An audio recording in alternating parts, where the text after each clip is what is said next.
Hello everyone, so it's currently the 31st of January 2018 and OWI has just released their 2018 January recap. So there's a lot of cool things in here. I looked over it once already, but we're going to get right into it and see what kind of news they've announced. Once again, these recaps are kind of like just an inside look at what OWI is looking to add and the features that they're working on and so on and so forth.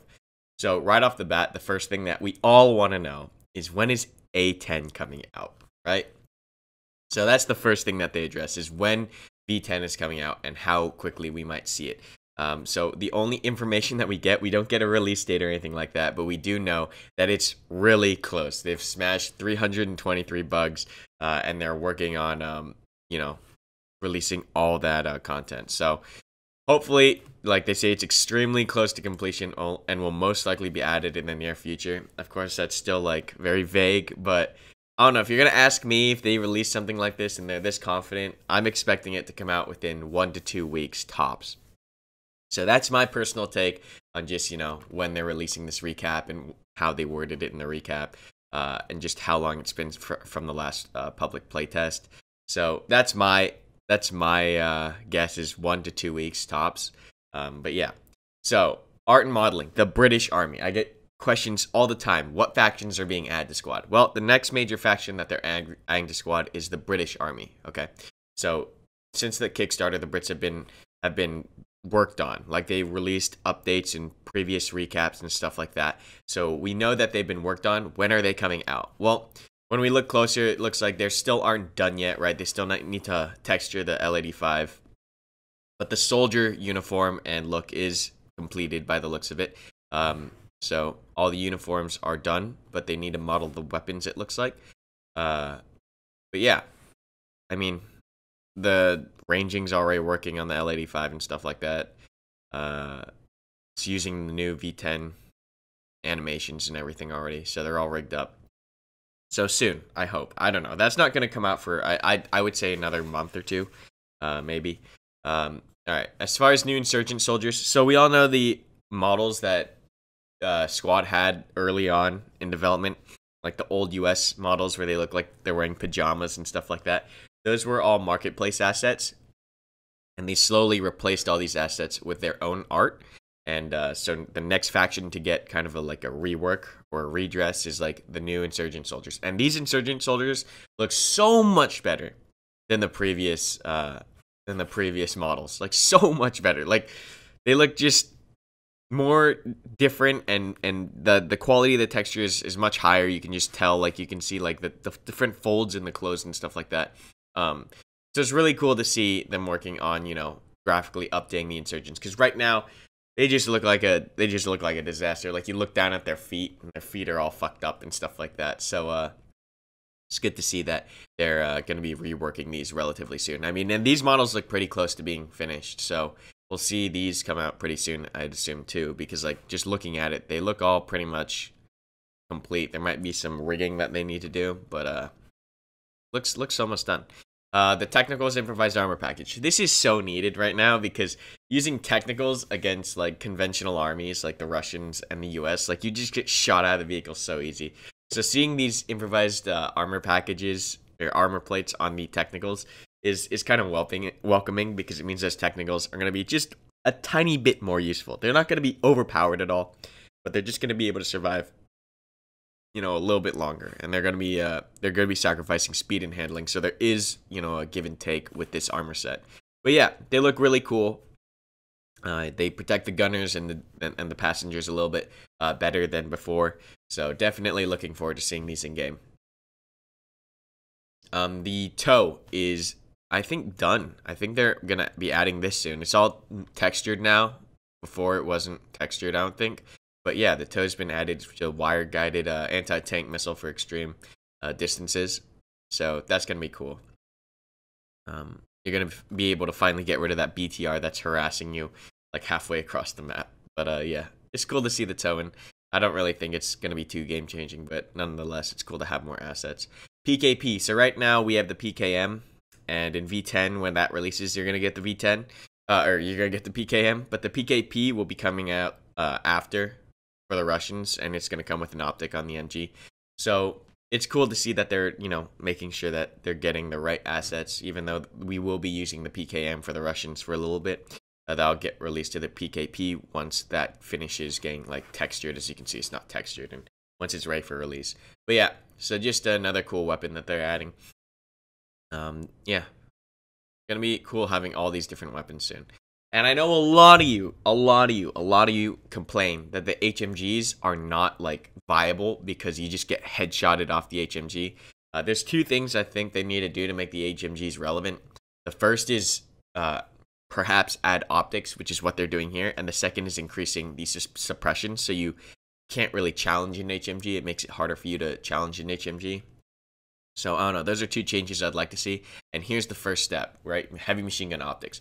So now all the emplacements, or I think it's all the emplacements. I don't know if they're going to rework like the open top Brownings as well with optics, but maybe.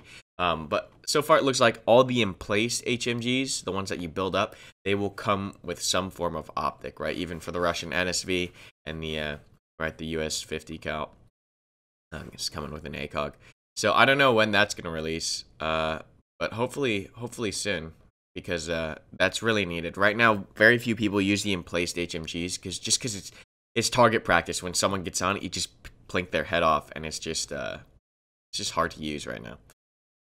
Koha Expansion mapping changes. So Koha Expansion. Koha was already one of the bigger maps in Squad, and I'm really glad they're expanding it even more. So they're expanding the east and the southern portion of the map. We've already seen, like, if you go into Kohat right now and you look at the eastern side of the map, you can kind of see that there's, like, room for expansion, and they're kind of trying to build a US base over there, especially on the south as well, on that southern top hill. I think it's Kohat Insurgency. You can already see, like, the beginnings of a US base up on the south as well.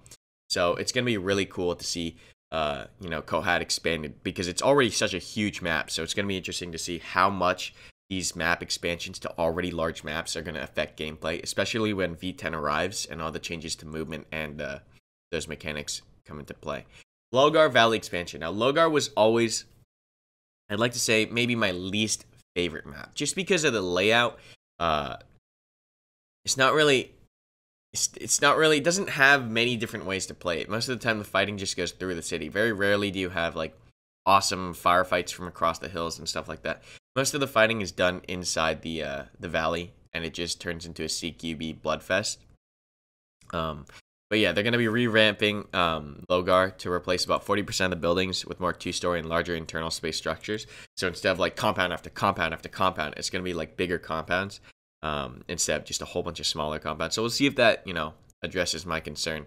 And then they're going to be adding more damage in ruined buildings throughout the map so that they can have more cover around the map. Because right now, like, I feel like this is an issue with a lot of squad maps. They're extremely flat. And I noticed this after playing Postscriptum, and I'm having a video where I talk about Postscriptum and what I liked and didn't like about it going up this weekend. But I feel like in Postscriptum, there's like hedgerows and there's ditches. Even in the long, like, open areas, there's some fighting positions. But in Squad, when you think about like Gordok or Kohat or all these other large maps, if you get caught in the open, there's literally nothing. There's like grass, but there's like no rocks or any divots, even small divots, any ditches. It's very hard to fight in the open, as it should be, right? But it's a little bit too flat. A little bit like it's just unrealistically flat. Like there's no rocks or even just small bumps in the ground where you can take cover.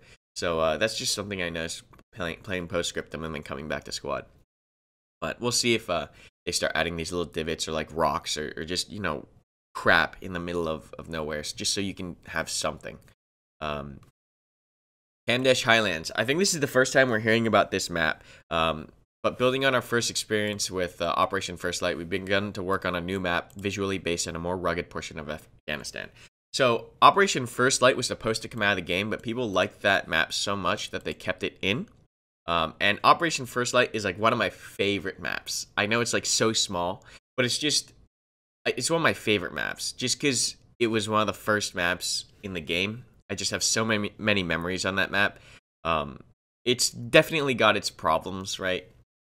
But I think it's definitely a really fun map to play. So it's cool to see another map kind of growing on that inspiration and that kind of environment, because I really do like that kind of woodlandy, kind of open environment.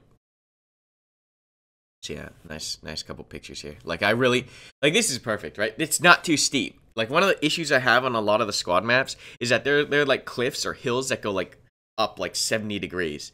And it's just, I don't know, it doesn't feel, I don't know if realistic's the right word, but it just feels weird having so many like large hills. Like it's flat and then huge hill, flat and then huge hill. I like to see like more gradual sloping like this kind of stuff, like certain small ridges and stuff like that.